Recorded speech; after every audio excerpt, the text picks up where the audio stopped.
সংসার সামলানো কোনো সহজ কথা নয়, তবু প্রতিদিন চেষ্টা করি ভালো থাকার, ভালো রাখার। কারণ ভালোবাসাই আমাদের একমাত্র শক্তি। নমস্কার, শুভ সকাল। কেমন আছেন সবাই? আশা করছি যে যেখান থেকে ভিডিওটি দেখছেন না কেন সবাই অনেক ভালো আছেন আর সুস্থ আছেন। আমরাও বেশ ভালো আছি। শিকদাস লাইফস্টাইলের নতুন একটা ভিডিওতে সবাইকে অনেক অনেক সুস্বাগত জানাই। তো আজকে হচ্ছে সানডে। তো আমার কোনো সানডে নেই, আমার হাজব্যান্ডেরও কোনো সানডে নেই। আসলে ওর এরকম সানডে করে কোনো ছুটি হয় না। ও যেদিন চায় সেদিন পার্সোনাল নর্মালি ছুটি নিতে পারে, সেটা একটা ব্যাপার। তো আমাদের প্রত্যেকের জীবনেই না আপস অ্যান্ড ডাউন লেগেই থাকে। আজকে হয়তো ভালো দিন যাচ্ছে, একটু বাদে কী হবে সেটা আমি বলতে পারছি না, একটু বাদে খারাপ সময় আসতেই পারে আমার।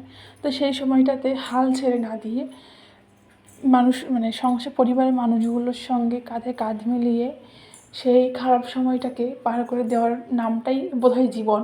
কেননা যদি আমরা খারাপ সময়টায় হাল ছেড়ে দিই বা পরিবারের সাথে কী বলে ওটাকে মিলে খারাপ সময়টাকে অতিক্রম না করতে পারি, তাহলে কিন্তু সেটা সংসার নয়, সেটা জীবন নয়।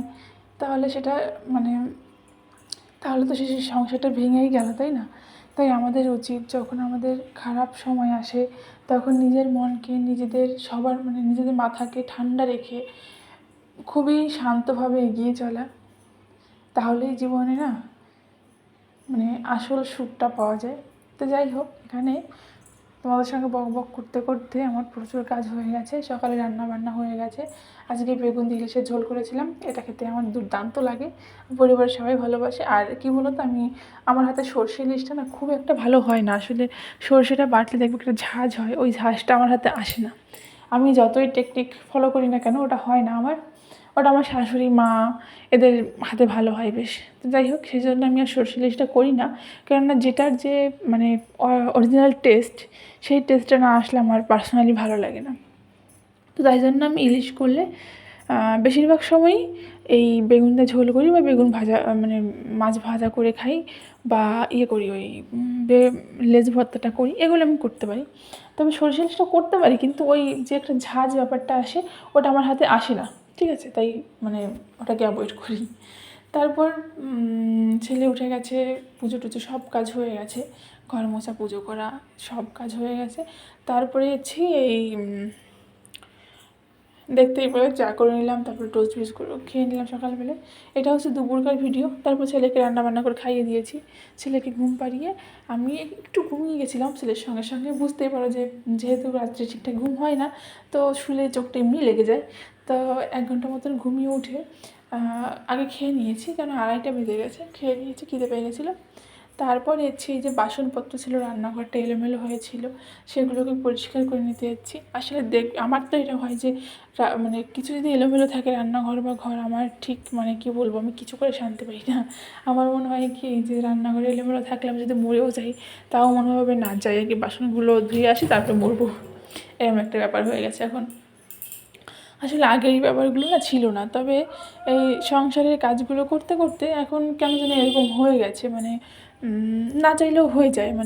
ভাবি যে করবো না, থাক পরে করবো, কিন্তু না, আবার সেই দিব্যি উঠে যাই, চোখ করে যাই। আর ওই যে বললাম আগের দিন যে 5টা 4টে 5টার সময় উঠতে উঠতে এরকম একটা অভ্যাস হয়ে গেছে। আমি অনেকদিন ভাবি যে যেদিন হাজব্যান্ডের ছুটি নেয় সেদিন ভাবি যে আজকে আমি লেট করে যাব। যেমন সানডে করে দাদার অফিস থাকে না, অনেকদিন স্যাটারডেও অফিস থাকে না, তো ভাবি যে ওর তো খাবার দিতে হবে না, তো সে বেলা করে খেতে আসবে। আর হাজব্যান্ডে তো 9টা 10টার দিকে বেরোবে, তো 9টার দিকে বেরোবে। তো আমি একটু লেট করে উঠি, একটু ওই 6টার দিকে উঠি। কিন্তু না, আমার সেদিন আর তাড়াতাড়ি ঘুম ভাঙে। সেদিন ধরো 3:30টার সময় ঘুম ভেঙে গেলো। আর কী বলতো, একবার ঘুম ভেঙে গেলে না আমি ঘুমাই না। কারণ কি, ওই যদি আমি ঘুমিয়ে যাই তারপর উঠে দেখবো কারণ 8টা বেজে গেছে, এই ভয়েই আমি ঘুমাই না। আর অ্যালার্মটা দিতে পারি না, কারণ অ্যালার্ম দিলে তো আমার ছেলে উঠে যাবে, তাই না? আর উঠে গেলে তো আরেক বিপদ। তারপরে রান্নার মাঝে মাঝে কতবার ওঠে তার কোনো ঠিক নেই। 2-3বার তো ওঠেই, যে সকালবেলা আমি 2-3 ঘন্টা কাজ করি, এর মধ্যে 2-3বার ওঠেই।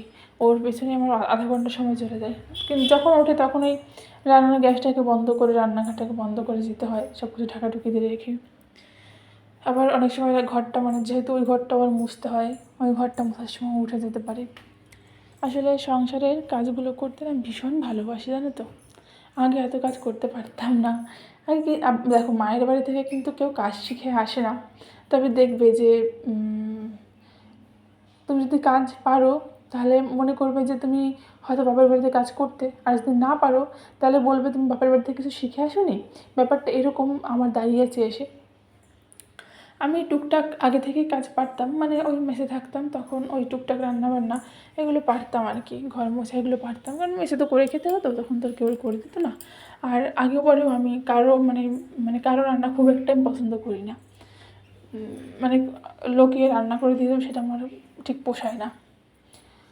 তো সেটা হচ্ছে ব্যাপার। তো মেসে ওরকম ওই জন্য রান্না করেই খেতাম। তো সেই অভ্যেসটা রয়ে গেছে।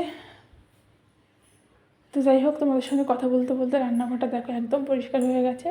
এক ঝুড়ি বাসন ধুয়ে নিয়েছি।